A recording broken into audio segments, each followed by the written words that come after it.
inna Allah yuhibbu idha amila ahadukum amalan an yutqinahu, Mwenyezi Mungu anampenda mmoja wenu anapofanya jambo lolote an yutqinahu, alifanye kwa viwango,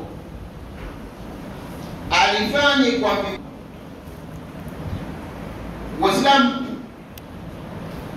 Uislamu umegawa viwango katika idara kuu mbili.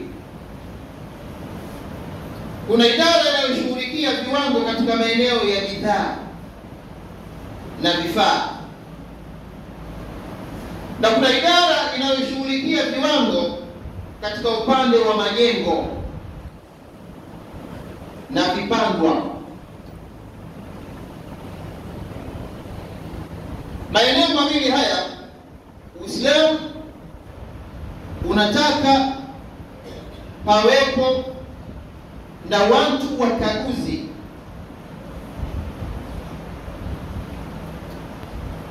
wakaguzi, katika upande wa bidhaa na vifaa.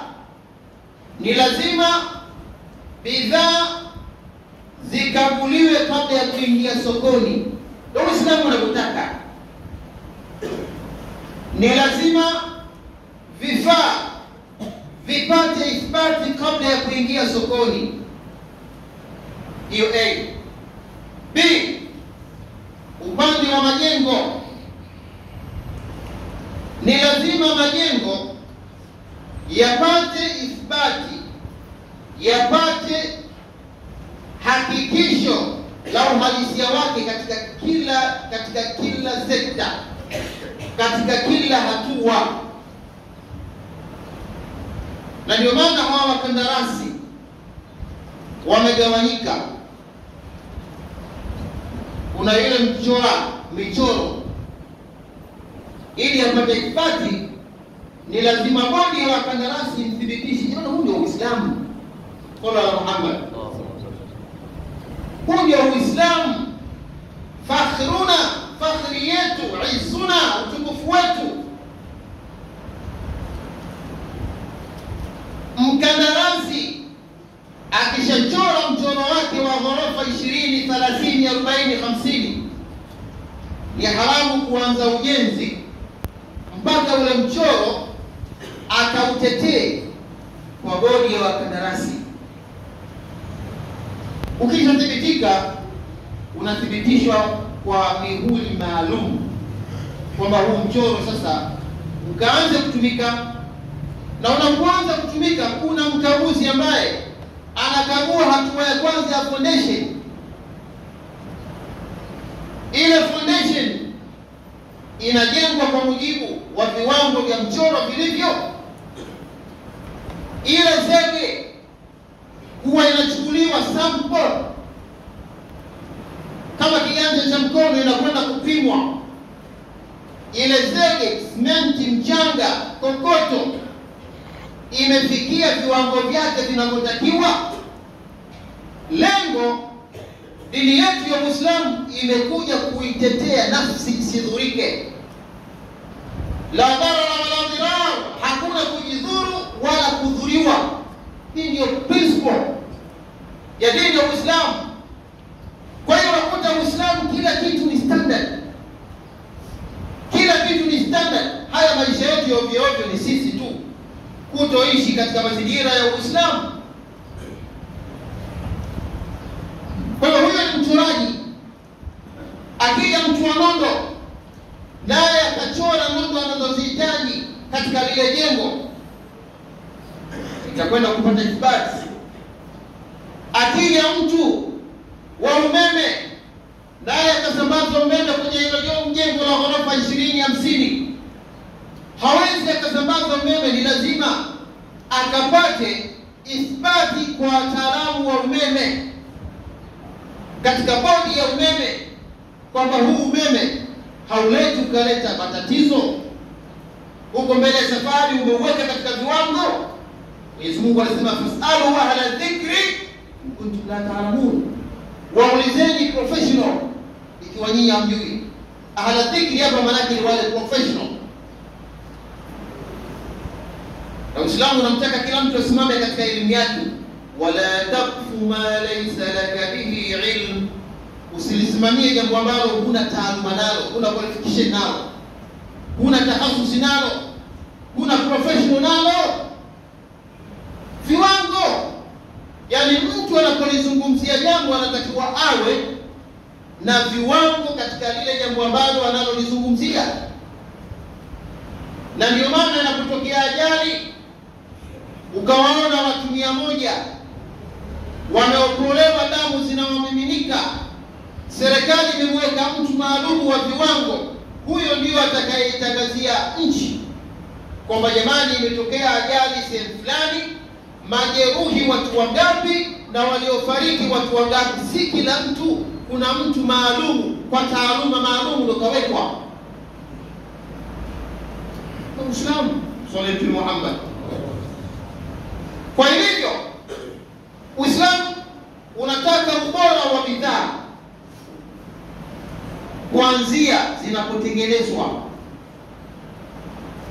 zitengenezwe kwa standard, na zinapoingia sokoni ziingie kwa standard, ili mlaji mtumiaji wa bidhaa hiyo asije akafanywa foja kama zilivyojaji sasa foja duniani, asije akafanywa udanganyifu, apate bidhaa pure, apate bidhaa original.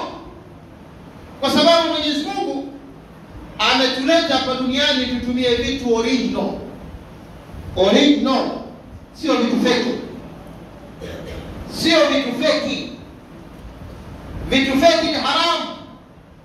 Muislamu ukiuza kitu feki unapata dhambi. Uislamu na udhibiti wa ubora wa viwango duniani. Tuone baadhi ya bidhaa ambazo zinatakiwa zipate ithibati. Bidhaa ya maji. Maji ni bidhaa ya kwanza ambayo mwenyewe Mwenyezi Mungu kwanza ameipa ithibati. Alipotuletea maji wanadamu, ametoa tangazo duniani kote linaendelea kusambaa kwamba hii bidhaa ya maji inayotoa kwa mimi ipo katika standard, ipo katika viwango, tumieni. وأنزلنا من السماء ماء طهورا صلوا على محمد. وأنزلنا من السماء ماء طهورا, tumeteremsha kutoka mbinguni maji. Hakuishia hapo, akaleta neno tahura. Hii ndio standard, hii ndio TBS. Haya maji sifa yake ni safi, safi kwa kunywa, safi kwa matumizi ya wanadamu na wanyama, safi haya maji kwa kuwapatisheni nyinyi usafi ule wa kiroho.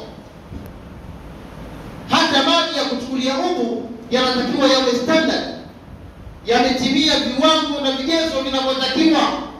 Yakiwa chini ya viwango na vigezo vinavyotakiwa, haya maji hayafai kutumia kwa udhu wala kuoga kuondoshia hedhi au nifasi au janaba, kwa sababu hayakufikia viwango vinavyotakiwa. Kwa hiyo hili ni tangazo la kwanza la Mwenyezi Mungu Subhanahu wa Ta'ala, anatuthibitishia kwamba maji ambayo starting point yake ni kwake yeye mwenyewe, sifa yake ni tahura, ni standard, ameyafanyia TBS yeye mwenyewe.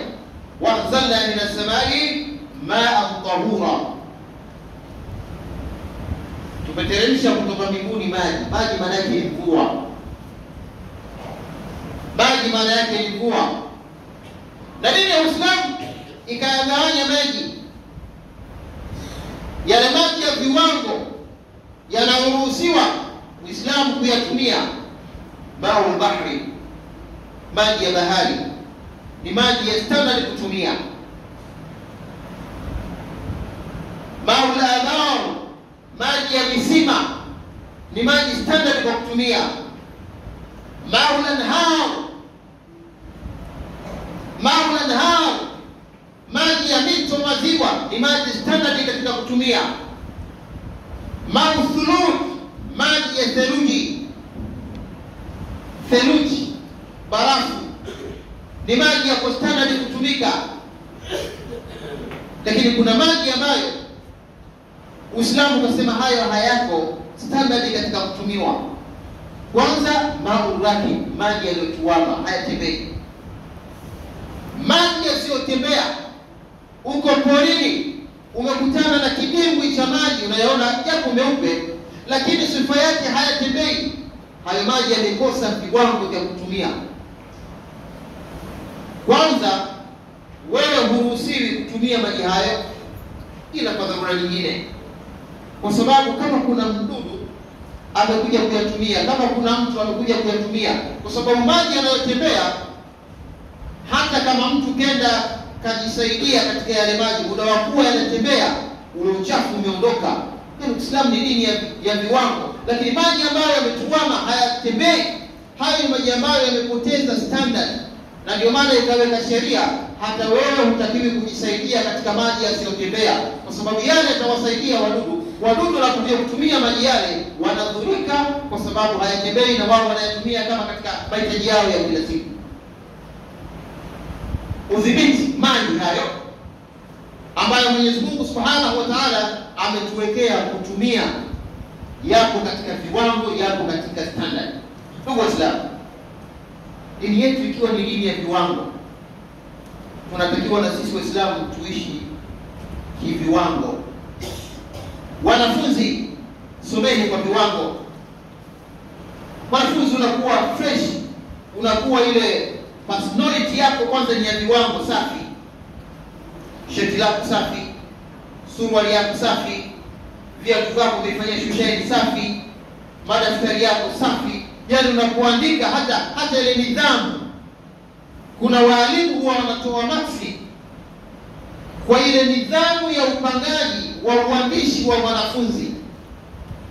Tumeyaona haya, maprofesa huwa anakupa maksi za bure tu, ni kwa sababu umemfurahisha yale majibu. Yaani hukumpa shida katika kusoma, hukumpa shida katika kusahisha. Kuna maksi nyingine za ofa anakupa tu, swalla ala Muhammad, kwa sababu ya standard. Umejibu, umeandika kwa standard, kwa viwango. Inna Allaha yuhibbu idha amila ahadukum amalan ayutina. Mwenyezi Mungu anampenda mmoja wenu anapofanya jambo lolote alifanye kwa standard, kwa ubora. Chumba chako kiweke standard. Hata kama una kitanda kila godoro kiweke standard. Kabati lako la kitanda liweke standard. Chakula chako andaa kwa standard. Nyumba yako iwekee standard. Yani kila kitu ambacho unachokifanya Uislamu uko katika standard, katika viwango. Tumuombe Mwenyezi Mungu Subhanahu wa Ta'ala atupambe na sifa ya kuweka viwango vitu vyote ambavyo tunavizalisha katika bidhaa na vifaa, ili tupate manufaa hapa duniani na akhera.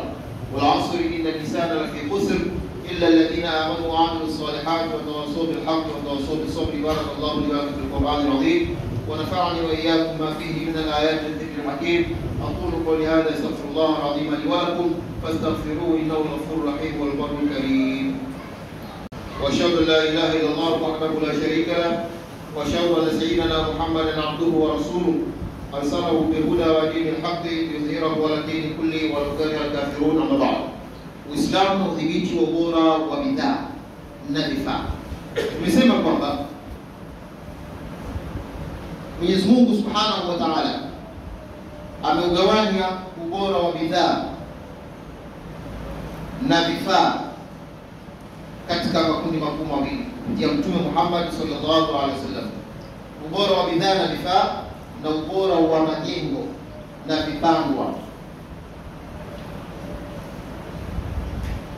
Tumeona eneo la maji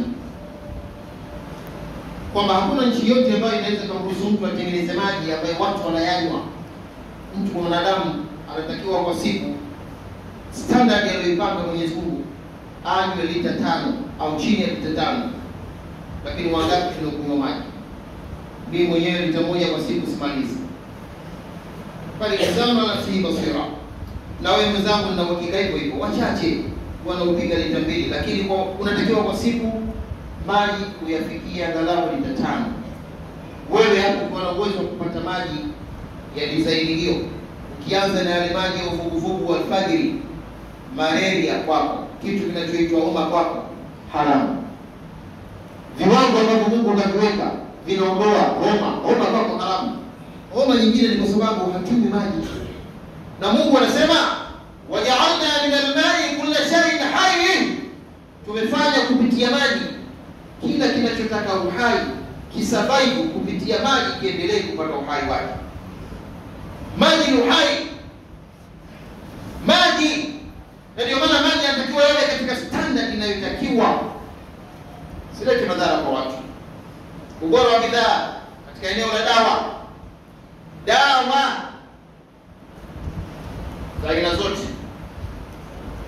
Ndugu zangu Waislamu, ulimwengu umeharibika. Leo zinatengenezwa dawa kwa makusudi zikamdhuru mwanadamu, zikampa matatizo mwanadamu. Serikali ni lazima iendelee na udhibiti kupitia TBS, eneo la dawa. Watu wengi wanadhurika kupitia dawa. Leo zinatengenezwa dawa za kuongeza makalio. Leo zinatengenezwa dawa za mambo ya matiti. Leo zinatengenezwa dawa za hovyo kabisa. Makansa ya hovyo yanaibuka kwa kina mama, kwa wavulana, ni kwa sababu ya dawa ambazo hazina viwango, zinadhuru jamii.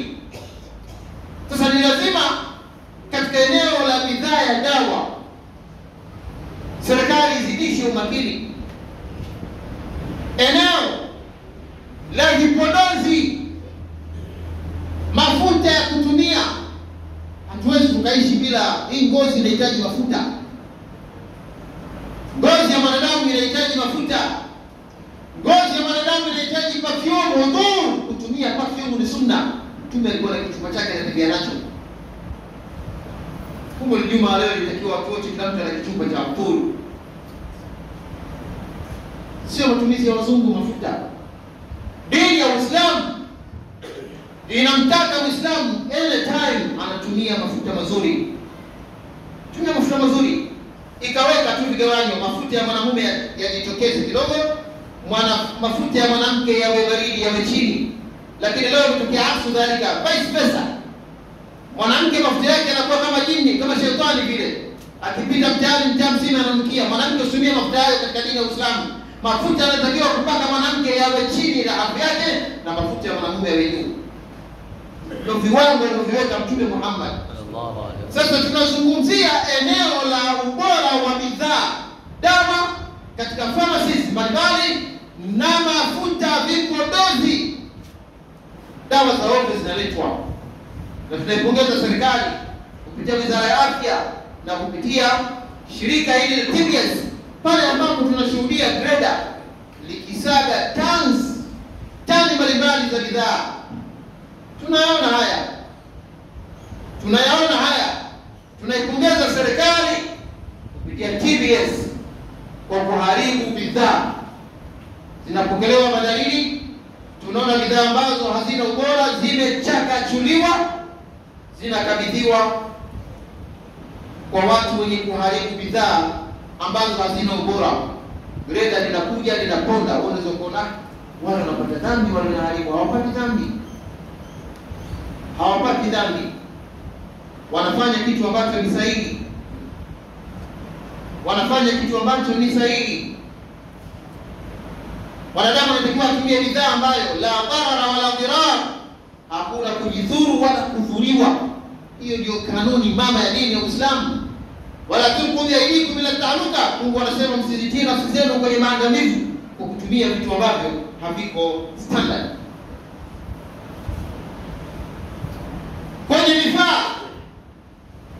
Kwenye vifaa tuna nondo, tuna betri, tuna simu, tuna unaweza ukataja mpaka jioni bidhaa. Angalia bidhaa hizi miaka 30 nyuma na hivi sasa. Angalia bidhaa hizo miaka 30 iliyopita na hivi sasa. Yaani kadri miaka inapokwenda, ule ubora wa bidhaa unazidi kushuka.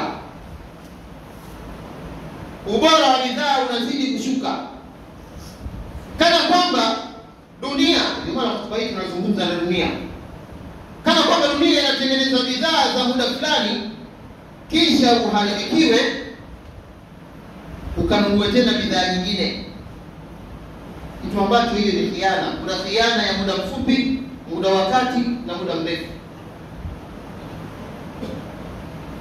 Tanzania hapa tuliwahi kuwa na radio zinazojulikana kwa jina la National na Panasonic. Ukienda vijijini huko, baadhi ya majumba ya kina babu na bibi unaikuta National, Panasonic ile ipo katika ubora wake, katika viwango vyake, na betri zilikuwa hivyo hivyo. Leo unanunua betri, hujaanza kuitumia, unaiingiza katika kifaa, mnashindana watu watatu, wewe umekosea kuweka, inna lillahi. Anaingia mtu wa pili, naye kakosea kuweka, anaingia mtu wa tatu, nafika mahala mpaka unaiweka kinyume nyume zile betri, kwa sababu bidhaa za sasa hivi ni kuonesha udanganyifu wake. Tunatengenezwa switch, ule mfumo wa kuzima ndio unawasha. Ule mfumo wa kuzima kwamba ukifanya hivi kawaida unazima, kumbe wewe ndio unawasha. Hiyo ni ushi pia nayo. Sasa ubora wa bidhaa, vifaa, nondo, wale na wapi mtu anaweza kuvunja nondo kwa mkono? Nondo steel, uliona wapi mtu anaweza kuvunja nondo iliyotengenezwa kwa standard akaivunja mtu kwa mkono? Lakini mtu nondo leo anaivunja kama mgongo, imekatika kweli. Alafu tuna daraja la bilioni 3 linatengenezwa kwa nondo ambayo inavunjwa kwa mkono. Tuna karabati linataka niwasaidie watu vijijini kupita magari, bodaboda, tena limekaa sehemu hatarishi hilo karabati, lakini inatengenezwa na nondo ambayo inavunjwa kwa mkono. Ni kuonesha kwamba tumeshuka wanadamu katika ule ubora wa kimungu. Tuko kidunia mno. Vitu ambavyo tunavitengeneza havina ubora, havina viwango. Unapewa garantia mwaka mmoja, ukirudi nyumbani leo na kesho kitu hicho kimeharibika. Dini ya Uislamu ni dini ya viwango, na hivyo hivyo kwenye bati, hivyo hivyo kwenye vifaa vya aina mbalimbali, havifai kuvitaja kwa muda wake. Ndugu zangu Waislamu, leo tunayoyashuhudia kwenye mitandao ya kijamii, nchi kubwa zilizoendelea hawatutakie kheri sisi wachanga tunaoendelea. Siku zote wanatutengenezea majanga. Vijana msiposoma mkawa wazalendo kwenye nchi zetu, kuja kusimamia huu ujinga unaofanywa na baadhi ya nchi kubwa duniani, tutaangamia huko tunapokwenda. Leo kuna Apple fake la kutengeneza, na watu wanakula, linauzwa supermarket na nje limewekwa lebo ya dola $5, $10. Kuna tikiti la kutengeneza, kafia mbele tumboni. Tuna embe ya kutengeneza, imetengenezwa katika teknolojia wanaoijua wao. Tuna papai la kutengeneza, tuna nyama ya kutengeneza, tuna sausage za kutengeneza, tuna samaki wa kutengeneza. Haya tunayaona katika wakati ambao mwanadamu anatakiwa awe careful, mwangalifu katika utumiaji wa bidhaa. Ni kipindi hiki umesafiri kwenda nje au umekwenda city center huko kwenye miji mikuu, ukaingia kwenye maduka, kuwa mwangalifu. Unaweza ukawa papai la kutengeneza, si papai asili yake. Ni kwa sababu ya nini? Lengo ni kudhuru watu, kujipatia rasilimali za dhulma, kwa kutengeneza bidhaa ambazo si sahihi, ni bidhaa feki. Kwa hiyo dini yetu Uislamu ni dini ambayo imekuja kusimamia viwango, mavazi ya viwango. Wathiyabaka fatahhir, nguo zako ziweke katika viwango, zisafishe. Dini ya Uislamu anaambiwa Mtume Muhammad, wathiyabaka fatahhir, nguo zitakase, hata nguo ziwe za viwango. Usivae tu ovyo, vaa kwa viwango vinavyotakiwa, tule kwa viwango, chakula kiwe bora, chakula kiwe standard. Hata katika kula pia, kile chakula chako nacho kiwe cha viwango. Mtume Muhammad sallallahu alaihi wasallam alikigawa chakula katika viwango vikuu vitatu. Ma bala ibn Adam wi'a sharra min batni, wanadamu hajakijaza chombo kilichokuwa kibaya kulikoni tumbo lake. Ya hasbi mri'il luqaymat, zinamtosha mtu tonge chache, vijitonge vichache, yuqimna bihi sulba, zitakazosimamisha mgongo wake, mfupa wa uti wa mgongo wake.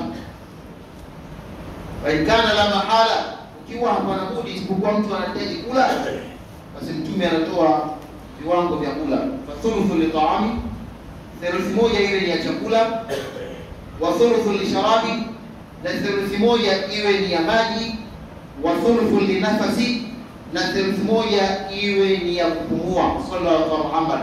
Angalia Mtume wa ubora, Mtume wa viwango, anakigawa chakula katika sehemu kuu tatu. Thuluthi moja iwe ni ya chakula, thuluthi moja iwe ni ya maji. Yani maji unapokunywa usijisikie kwamba yani kuna mbanano tofauti na sisi, mimi na nyinyi tunafanana. Unakunywa maji unayaona kabisa ya maji linayashindilia sehemu ambayo hayana nafasi, lakini sina namna, lazima ninywe. Inna lillahi, unajihisi kabisa bali insanu ala nafsihi basira, jinsi ulivyokula, kwa sababu theluthi moja ya chakula ile umepiga nusu, umechukua nafasi ya maji, umechukua nafasi ya kupumua. Kwa hiyo unahitaji kunywa maji, hata tonge limeleta ukorofi hapa, unataka kukua mara tonge, unakunywa maji, hayana nafasi ya kuingia mwilini, na huo mwili hautakuwa ni mwili wa viwango. Theluthi moja ya chakula, theluthi moja ya maji, theluthi moja ya kupumua. Sallallahu alaihi Muhammad. Usianze kuomba udhuru, mmemaliza kula, mmekaribishwa mahala, unataka kuondoka, una haraka gani bwana? Tupumzike. Kumbe manake uwezo wa kuinuka huna. Jinsi ulivyopaki, uwezo wa kuinuka huna. Kwa hiyo manake unahitaji kwanza kupumzika ile eneo dakika 45. Viwango. Sallallahu alaihi Muhammad. Hata katika kula Uislamu umetupangia viwango, muda. Kiwalisia sasa, ile kiamka asubuhi unatakiwa upate kitu kinachoitwa iftar. Iftar ndio ile breakfast, kitu chepesi unatakiwa upate ile asubuhi. Alafu saa 4 unapata kitu kidogo cha afadhali.